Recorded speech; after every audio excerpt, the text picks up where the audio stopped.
Good morning, everybody. Welcome back to Schwab Coaching for the next topic here, trading a smaller account. And I'm your host today, Kevin Horner. I am in for our friend Barb Armstrong out at the local event in Atlanta this weekend. So thank you all for being here with me. I do have the pleasure of being joined by my friend and fellow coach, Connie Hill, here in the chat. So please say hi to Connie. She's going to manage some of the questions that I'm unable to get to for you here live and in the moment. But my hope, of course, is that through the next 45 minutes, I am able to bring your questions and comments into the discussion. It's a great way to get your specific question answered. I'm hopeful and I'm happy to get to as many of them as I can. So please do not hesitate here for the duration of the segment. Like I said, we go about 45 minutes in total here for you all today. If you're not already doing so, take a minute and follow Connie and me on X. Connie's available, Connie Hill CS, and I am Kevin Horner CS. Good way to engage with us outside of our classes. You might find us posting charts and details from the market there throughout the week, and I'd love to hear from you that way as well. Since we host anywhere between 8 to 10 classes a week, but that's kind of limited in terms of being able to engage with us. So X, a great way of doing it.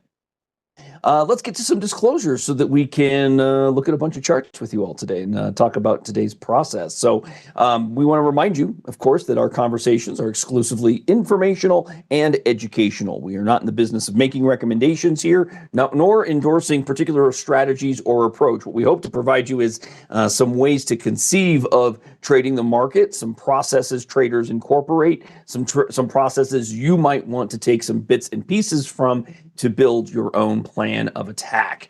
Additionally, we talk technical analysis here. Remember, technical analysis is complementary in nature and should be considered part of your puzzle piece and part of your decision-making process, but not the entirety of your decision-making process. Be sure to be utilizing multiple concepts and strategies when you're basing your entry and exit positions. We don't encourage you to do so exclusively by virtue of what you get from technical analysis. And then the last thing I want to point out, we will be looking at options to some extent today. Remember that options carry a higher level of risk. They are not appropriate for all investors. We require you to be approved at Schwab for each account in which you would like to trade options. And it is possible that you could trade options in multiple levels or various levels amongst your individual accounts. And one thing that can happen if you are a planner, if you're a user of our thinkorswim desktop application, and you might be a user of that application in our paper money version, know that when you trade options in paper money, you're not going to get real life examples 100% of the time. And a good example of that is when you sell options in the paper money, you will never be assigned early in the paper money platform. However, regardless of whether your contract is in the money or not, you can be early assigned in a real world example. So be cautious and aware of that. If there's ever any questions about it, my encouragement is to always reach out and speak with a representative on our phones. We have someone for you available to discuss these types of details 24/7 every day of the year. So never hesitate to reach out for that level of a discussion. Now, as far as the class is concerned, we title this one Trading a Smaller Account. So what is a smaller account? Well, obviously, that is fairly specific to each of us individually, fairly subjective levels, but we're going to be going forward with a view that a $25,000 account is considered to be a smaller sized account. We're going to try and maintain max position size not to exceed $5,000 and a max trade risk not to exceed $500. Now, what's going to be intriguing about that is it changes when we're talking about equity positions versus option positions. And the reason I say that is if you think about position size of $5,000, well, a lot of traders would use that as a max investment amount for underlying individual equities, right? You might buy $5,000 worth of Apple as an example only, and that would make up 20% of a $25,000 account. For some of you, that is right where you want to be, and that might just be because you're comfortable with 20% allocation. You might be comfortable with the idea that you can only manage maybe 4 to 5 individual trades at a time. That could also be a way of conceiving of just how many dollars you want to put at it. But if your comfort is not up to 5,000 and you're saying, you know what, I would rather be risking maybe no more than $2,000 or investing no more than $2,000 on any one trade, know that these are just approximations. We're just trying to give you some steps to work through. My encouragement, as always, is if you look at that number and you say, yep, that's good, terrific. If you look at that number and say, no, I really am uncomfortable there, well, then let's pare it back, cut it back by a little bit. And last thing, you might find that you think 5,000 is perfect, only until you get the position on. And then once the position's on and it's moving around and you've got a little bit of profit or a little bit of loss, you might then realize, now I know what true risk is. So always be listening to those voices in your head for certain things like, hey, you're uncomfortable. That's a red flag. Try not to put ourselves in points at levels of uncomfortable as it relates to trading the market. We want to always be comfortable. So today, what we're going to do is start with some equity concepts utilizing our scan tool in thinkorswim to create some lists of potential stocks, some scenarios that are going to be a little bit more in line with perhaps the smaller dollar accounts. But I got to point out, I'm doing this because I recognize that a lot of traders feel like they want to trade in a smaller dollar account, smaller dollar trades, meaning stocks that are trading in ranges maybe between 10 and 50 a share rather than upwards of $100 a share.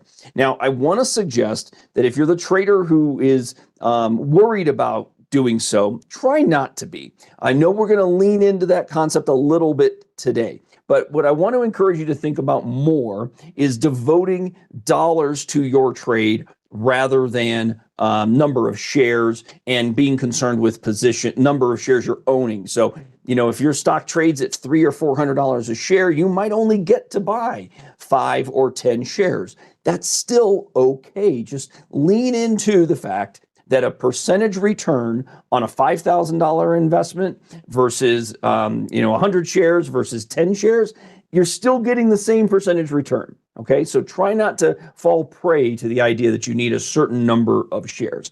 That said, we're going to be looking at some scans that are going to help you find stocks that might be more manageable for the majority of traders. And then after we find these, utilize these scans, we're going to then look at a couple of ideas from the option standpoint that can be conceived of as well. So what we're going to start with before we really migrate down the line here is right into the S&P 500 for a brief look. Now, this morning when I was on with my friend James Boyd, we were talking about the what we thought could be the continuation of our upward trajectory in the S&P 500. And the truth is, it's only gotten a little bit negative since we spoke this morning. We did not get the breakout this morning that may have been expected, but ultimately we can still see that we are trading above major moving averages. We have an uptrend line in place since August. We have an uptrend line over a much longer window of time as well. We can go back more than 2 years and see the same scenario playing out, right? And if I extended this line, I'd venture to guess it's going to capture the bottom down there close to it, right? So we've got a nice uptrend working and we're still pretty close to highs up here. So the S&P doing what it does, and we can, if we are feeling and remaining bullish in nature, we can absolutely scan the S&P 500 to locate stocks that are doing something similar.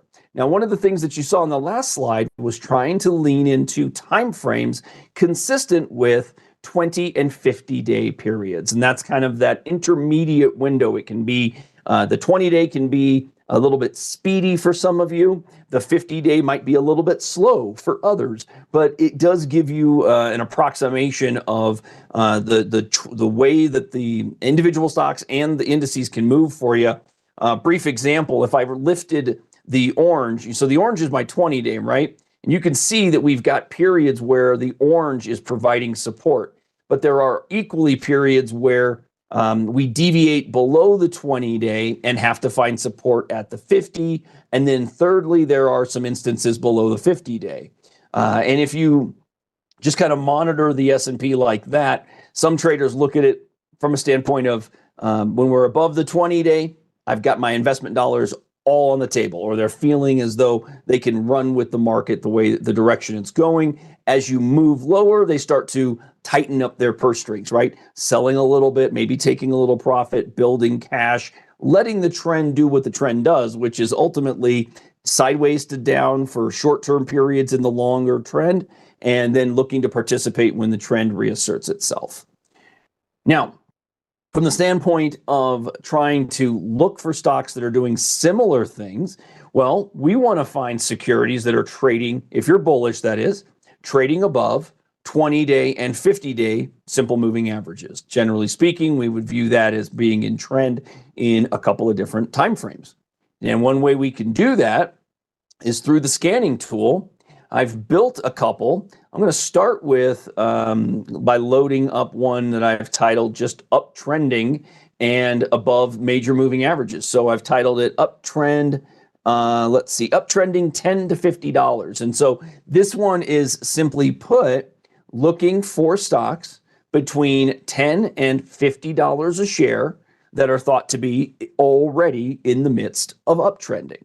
Now I have built this within, so we scan within the S&P 500, but I'll remind you all that the scan here does not have to be within the S&P 500. If you have your own watch lists, you can lean in and utilize those personal watch lists. If you want to use the public watch lists, well, you could look at, for example, maybe the NASDAQ 100 or the Russell 2000 if you want a NASDAQ composite even. So you don't have to use the S&P, but I find it to be an excellent collection of equities from an educational standpoint of providing this level. So hopefully this is a good starting spot for many of you. So how do we do this? Well, what I've done is start by loading my filters, very basic filters to start. The stock filter. So when you click add filter, we go to stock, and then we tell it we want to see the closing price. Is this indicative here? You got a few options to choose. Okay, but I'm selecting closing price between 10 and 50 a share. Next, I added a study filter to ensure that I have average volume sufficient to allow me entry and exit from any position. So I need liquidity, right? That's a big deal. Always want to know that you've got a stock. If you're going to buy it, you're going to be able to sell it. That's a key component. We're just, as an average, using 500,000 shares for the last 50 days. That's our gauge of liquidity here. And I'll just finally note, as it relates to the S&P 500, chances are improved when trading S&P 500 stocks. Nonetheless, you're going to find stock with sufficient liquidity most consistently. Doesn't mean it happens all the time, but certainly that's a lean in the right direction. Another study we added here. So again, when you get studies, when you add filter to launch a study, I'll remind you of what it does. The system adds in ADX crossover. That's just alphabetical by nature. Okay, you don't need to work with ADX if that's not your preference, so you can quickly eliminate that. Just go over here to the pencil, and then you get a pop-up window, and then we can delete. Okay, so that's how you start, get it nice and clean, and then we just go to add condition. And so all I've done today is add in the condition that I want to be looking for stocks in the S&P 500 between 10 and 50 a share that, if I'm bullish, are trading above both their 20 and 50-day simple moving averages. Now, I'm going to walk you through creating this, but I'm also going to share it with you, everybody. So don't feel like you need to go through these steps. But my hope is that by highlighting the steps, you're going to be a little bit more comfortable with the scans tool here by the time we get through it all. So editing a condition, we're going to start from price because I want to designate the closing price. Okay? Closing price is what I've selected. I then go to greater than, and now I'm selecting the condition of the study because I want this to be greater than the simple moving average. And I can scroll all the way down if I wanted, or I can start typing, select simple moving average, and I'm just going to scroll lower, see the length of said average, change that from 9 to 20, and save. And now I've got close is greater than the 20 SMA. Now, that's good for just the 20 days. So maybe you're a trader who is only concerned with the 20-day moving average. You wouldn't need this next step. But I'm going to add in a second condition, doing exactly the same thing. Price, close, greater than, study, simple, and change 9 to 50. Now, in order for this scan to create any list of stocks, the stock has to fit all of those criteria. To be 10 to 50, be part of the S&P 500, between 10 and 50, average vol of 500,000, and a close today that is above both the 20 and the 50. Now, I've got it in there twice, so I'm just going to delete the second one that I just made. I just wanted to show you the steps, everybody. So there it is. That is your uptrending $10 to $50 stock positions at this moment in the S&P 500. So I'm going to go ahead and scan it, and let's see if we get a list. We sure do. We've got a few to work with. Okay. And then you can sort, of course, everybody, by your last trade or any of these column headers. And if you want to make alterations in here, go to the gear icon and play with your customizations. You have all that you could need if you would like to build a list and give yourself some additional inputs to work with. Okay. So let's go ahead and share this with you all first so that you can have it. I'll remind you that these scripts are not guaranteed for accuracy, not guaranteed for timing, and they are not a recommendation that you use them, but I want to give you the steps nonetheless. All right, so here's that for you all, okay? Thank you, Harry, excuse me. Your question is, how did you get the setup in there? When you launch, remember, you take this link and you're going to add that script right to the setup tool. So you come up to setup, go to open shared item, and you're going to right click here. Okay, hit preview. This is going to give you a good indication of what you're finding. There you go. So we know we have a scan query, right? And then when you hit import, it should automatically launch for you a separate scan page. Okay, so here's what it did for me. There it is. It launched my brand new scan page. But now I want to be able to make sure that I find this again. I'm just going to go to Save Scan Query, and that opens another, there it is. So now the scan, this is what it's currently titled as. So this is where, Harry, we get to your question. I titled mine Uptrending $10 to $50. Title it whatever you'd like, and then just click Save. And then it's going to be one of those available from your menu here, load icon and personal, and it's one of these over on your left-hand column, okay? So I'm just going to go back to uptrending 10 to 50, hit my scan, and again, we're going to have that list. Now, before we move on, I want to give you a quick, lovely trick, because I realize not all of you are going to be bullish, and certainly the market is suddenly feeling a little bit more bearish here today. What we want to look at is taking all of this criteria and making two minor adjustments and creating a downtrending $10 to $50 stock positions potentially, right?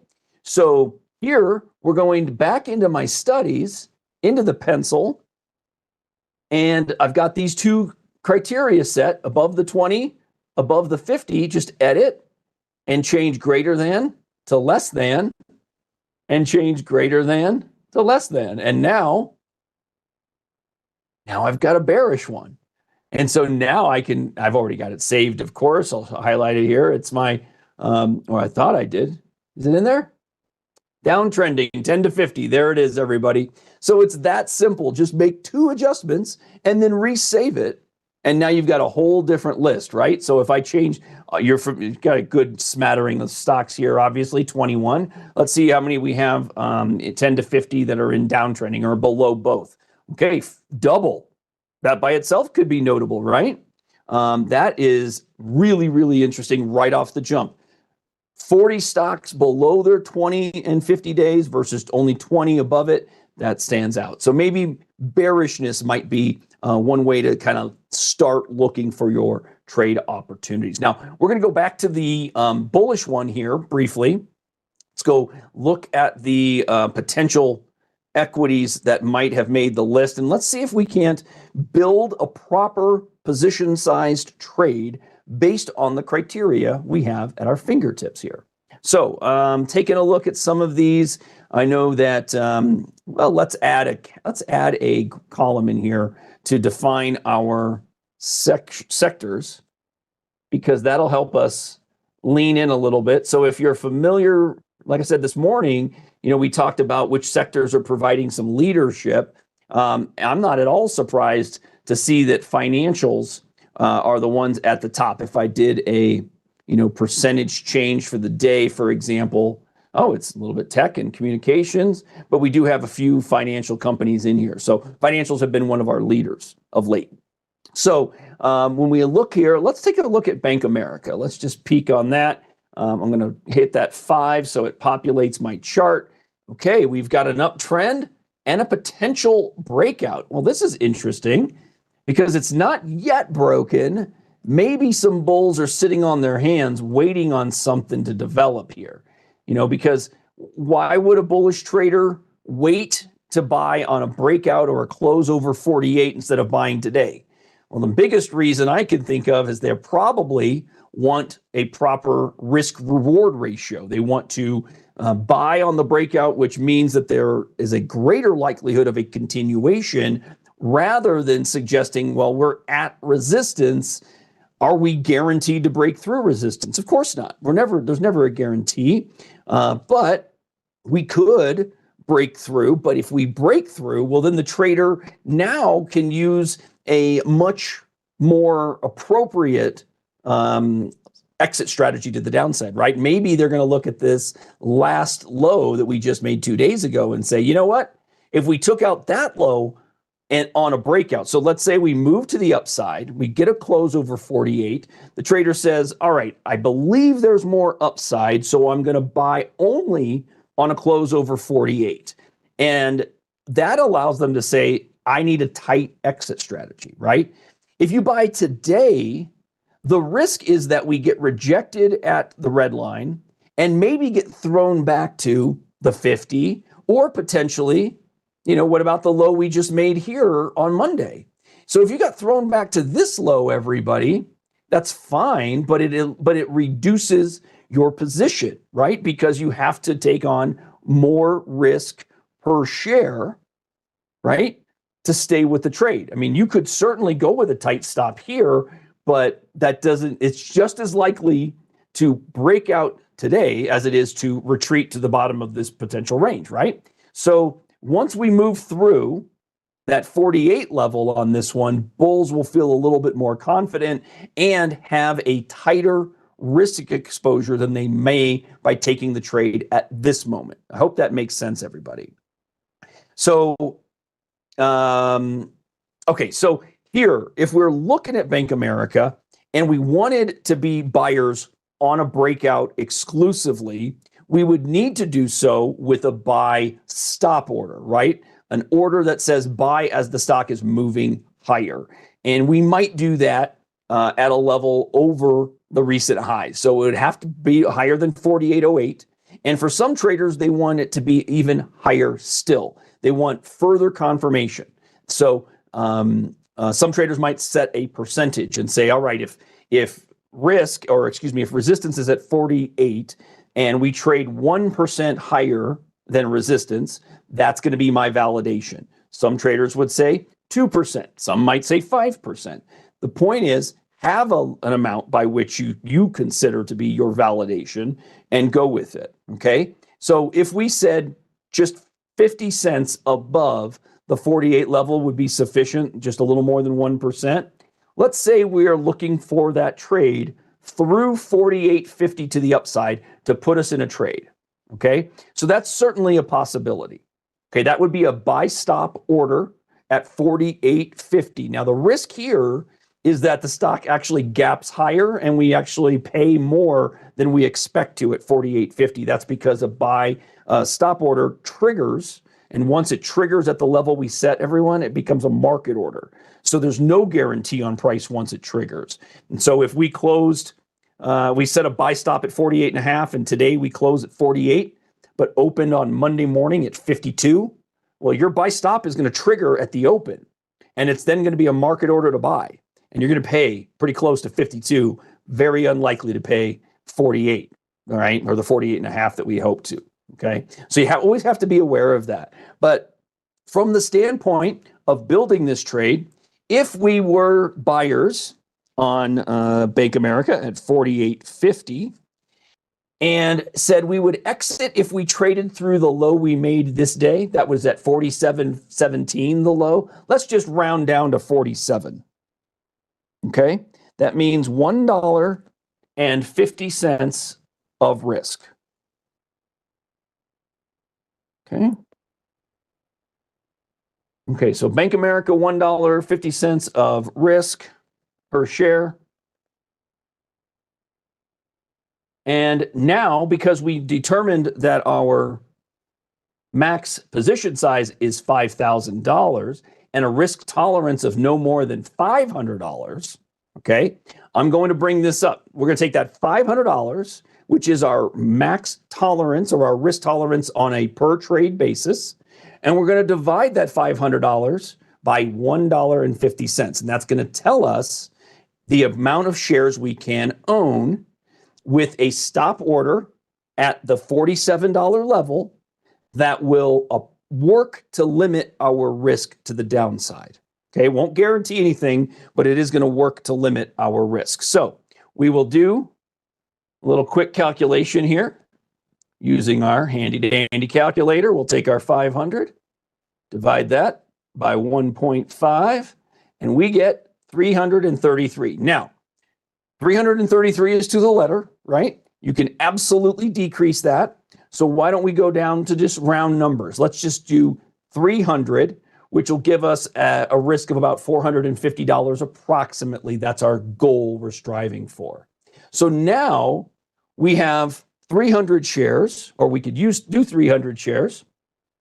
And at 48.50, let's just make sure that it's not beyond our comfort, okay?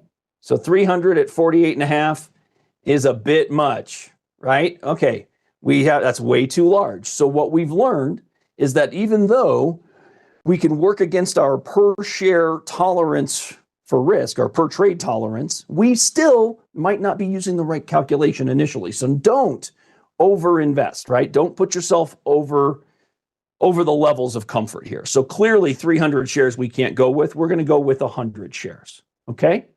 So 100 shares, we're going to go with a buy custom order with OCO. Actually, instead of a bracket, we're not going to set an exit to the upside. We are going to set a stop order so that we can move on if we're wrong, right? So that's what we don't want to stick with. We don't want to stick with a trade. If it retreats under 47, that could mean that the breakout is not going to hold or is not valid at all. So we're just recognizing that if we buy on the breakout, well, it should continue higher. And if it doesn't, we want to move on as quickly as we can. So we'll go to 100 shares. There we go. We will buy with a stop, good till canceled, because we don't know if this could happen today, everybody, right? So buy stop at 48.50. Trigger, which then will become a market ordered purchase. And then our exit strategy will be at 47 even to the downside only. So if we get put into this trade because it breaks to the upside, we will later on need to start setting targets to the upside, prices at which we might exit on profitable scenarios. But here today, we can utilize this as a means of simply giving us the opportunity to participate if it breaks and protecting our risk to a comfortable amount. So here, our hope is to limit our downside to about $150 in negativity should the stock retreat, should it break out first. Okay, so we're going to see those orders coming in And actually, if I apply my orders, it will show them. There they are. So there you go, everybody. So if we buy up there, this is where our stop will be. Good process, at least, for considering buying on a stop. And again, decent process for building a group of securities that you might find appropriate for you, right? Again, I leaned into 10 to 50, but any of the criteria that is available in the link that I shared with you all, that is all available for you to play with and customize further. Add in your own customizations to the scan tool as well. Play with that. Hopefully that'll give you all some additional lists with which to work. Vivian, let's go back and see if I can find your question.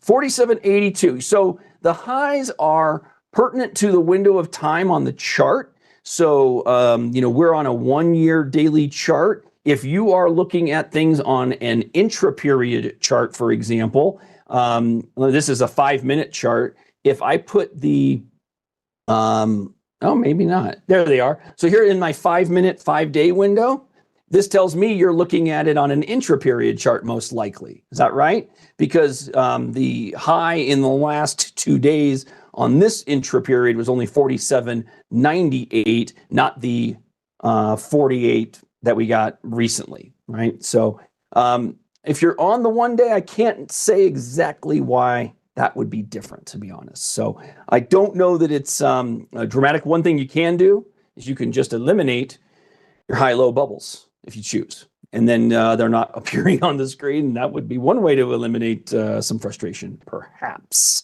But maybe maybe a conversation with a representative could get that cleared up. I'm sure it's nothing substantial. Probably something relatively minor would be my thought on that. Gina, you got the script to work? Great. Glad to hear that. Hope you all had the same success in getting that loaded.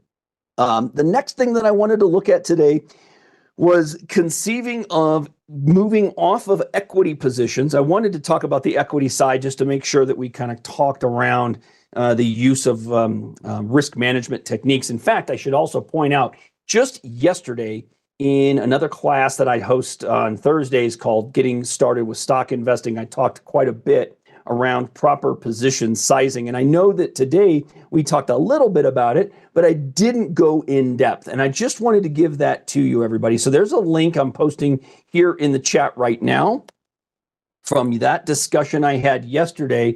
And that discussion, as I said, will kind of outline the concept of proper position sizing through the use of your technical analysis approach, perhaps as a way of building your proper sized positions. I do encourage you to check that out if you'd like to see this, what we just went through here on Bank America fleshed out a little more. That might be a good one to check out, everybody.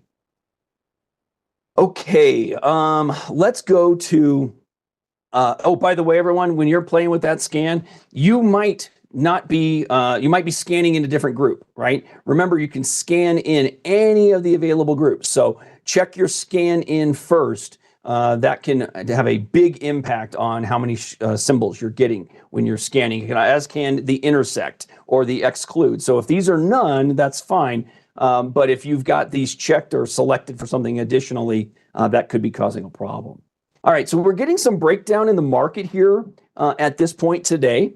And I thought I had a couple of names you're going to be familiar with that could be opportunity for an option position. And I thought we'd look at Apple to get us started. Apple, unfortunately, seems to have broken down a little bit. We're going to zoom into what's been going on most recently. So we had an uptrend line that was working until it wasn't. That uptrend line was support. Whoops, let me reactivate. So some traders would tell you that this was support along the way, right? What once was support can then become resistance. Well, guess what happened? When we had earnings 2 weeks ago, or a week ago, excuse me, stock was up in the morning and sold the rest of the way down. And now we've not been able to get back into that level, have we? Today's high got to the same low we created on the 31st, but it failed. In fact, now this looks like a rejection candle potentially. And some bulls would tell you they're not enthused. They don't like what they see out of this.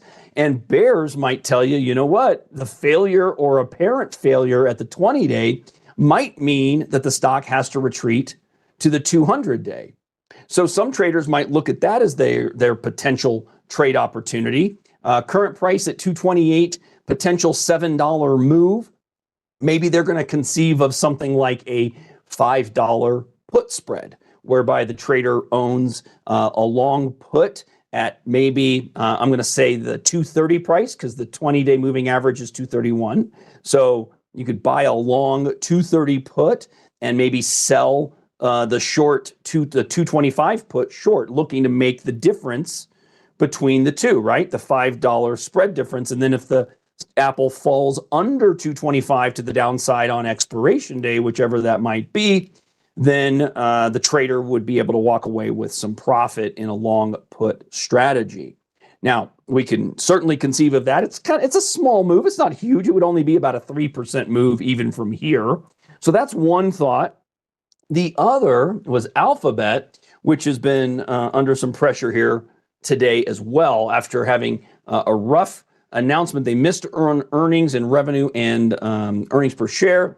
The market brought it to the 50-day moving average. There was some hope yesterday. You had that bullish Harami inside day fully encased within the prior day price action. But then today, once we traded through the low of Wednesday, boy, this thing took off. And you can see this has sold down a little bit. The question now is whether the trader thinks we're going to get some support in here, or do we continue lower to potentially the 200-day moving average? Now, if you're a 200-day believer, well, then that might afford the trader something to work with. But even now, this looks, unfortunately, not as dollar amount wise, not as big a potential sell down as it was when I was building the class out for you all. This candle was not as large on Alphabet earlier this afternoon. So, yeah, you can absolutely consider this one for, from an example standpoint, the long strategy, the long put vertical, right? Owning a long put at the higher strike and selling one a little bit lower. We could look at that as well. Yeah, you could absolutely utilize the same scan to do covered call candidates as well. Yeah, there's a lot of opportunity from the scan tool we used, also to just locate, being aware of the stocks that are making given moves any day of the week. The one on the long side that I thought was kind of notable today was Uber, making a fantastic candle. The risk here, of course, the trader looks at this and says, well, darn it, did I miss the move? Right? There's been a huge move to the upside, seems to have been in gap fill mode from way back here.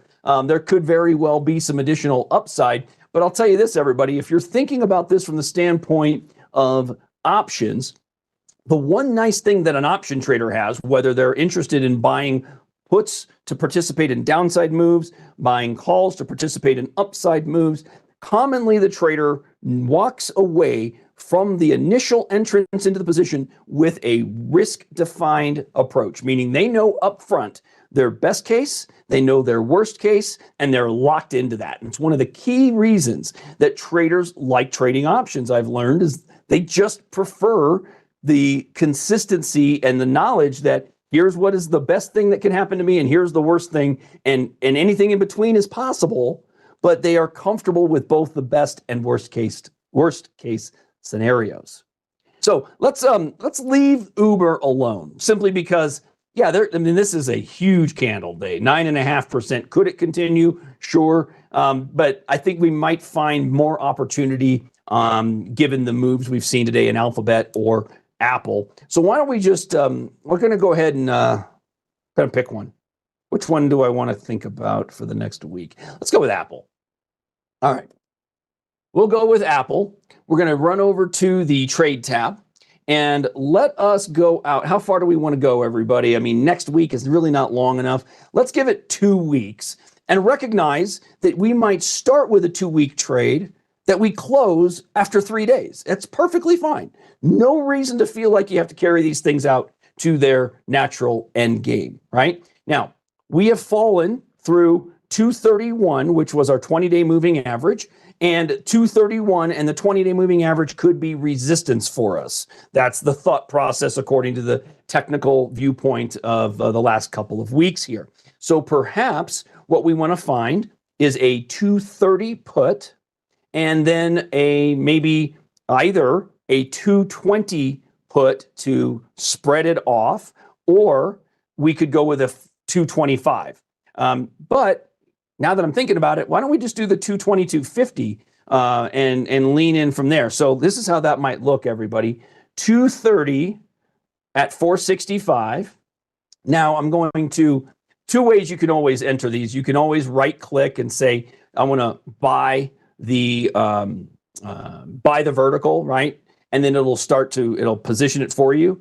Or if you know your contracts, you can just hold down the control key and then click on this sense, the bid side. So I'm going to click the bid at 222.50, and now it's got it in there. So it links me into a vertical, buying the 230 put, selling the 222.50. The current price is 277. I'm going to lock it in at 275. There we go. So what could we make on that? So here, everybody, it's the difference between the strike prices, $7.50 on a 100 share position, right? A contract is 100 shares. So $750 minus our cost of $2.75. Okay, so that'll put us somewhere in the ballpark of about $475. It'll be on our confirm sheet here. Yep, so our max profit would be $475, but like I said, our max loss is $275. So the trader of a smaller account says, well, Kev, I said I'm comfortable losing $500, so this fits. I could lose $275 and be okay. I recognize I don't want to lose $275. I want to make $475. But if I put this on and in 2 days, my $475 of max profit is actually showing $300. Well, maybe the trader says, I'm going to go ahead and capitalize. I'm going to take my profits and move on. Great trade, quick time, happy to do that. So a lot of you traders will do that. And I know Barb speaks to you quite a bit about looking to cover trades that have made maybe 50 or 60% of your upside expectation and covering those and taking your profits, giving yourself a pat on the back, and then just resetting and doing it again. There is nothing wrong with that approach, okay? So let's go ahead and put that on. I think we're going to get execution on that pretty quickly. There it went. And so now we have the put vertical long. And so, we'll be able to revisit this down the road. But unfortunately, I don't think I'll be back with you all next week when Barb is here. But I will try to bring this one back for one of the classes I do host next week, probably a trader talk session, probably next Thursday if I'm thinking about it. Thursdays are my solo trader talk segments with you all at Market Open Thursdays. So we'll look at it then and see how this one has played out. But I hope you guys got something from this conversation. Really, more than anything, I wanted to give you a couple of key concepts. One, some scans to work with if you're bullish or bearish. I hope you all found those links to be helpful. If you're catching us in the archives, I'm going to get those links into my show notes here. So just look down beneath the presentation window. You should see those scan grids available, or scan links, available for you as well. With that, I'm going to wrap it there, everybody. Nice to see so many attendees today. I know Barb has such an awesome following with so many familiar names in here. I'm so glad you all made it today. Thanks for doing so. If you have a minute to hit that thumbs up, that's a big thanks by me. Really helps me out in the YouTube algorithm as well. So we could love to get this class out to just as many attendees and non-attendees, new viewers as we possibly can. That's a big help also. Big thanks to Connie in chat. Follow us on X, Connie Hill CS and Kevin Horner CS. And don't forget, subscribe to the Schwab YouTube coaching channel. Lots of great stuff there for you, everybody. Hope you all have a wonderful weekend, great Super Bowl weekend that is. And I look forward to following up with you all again real soon.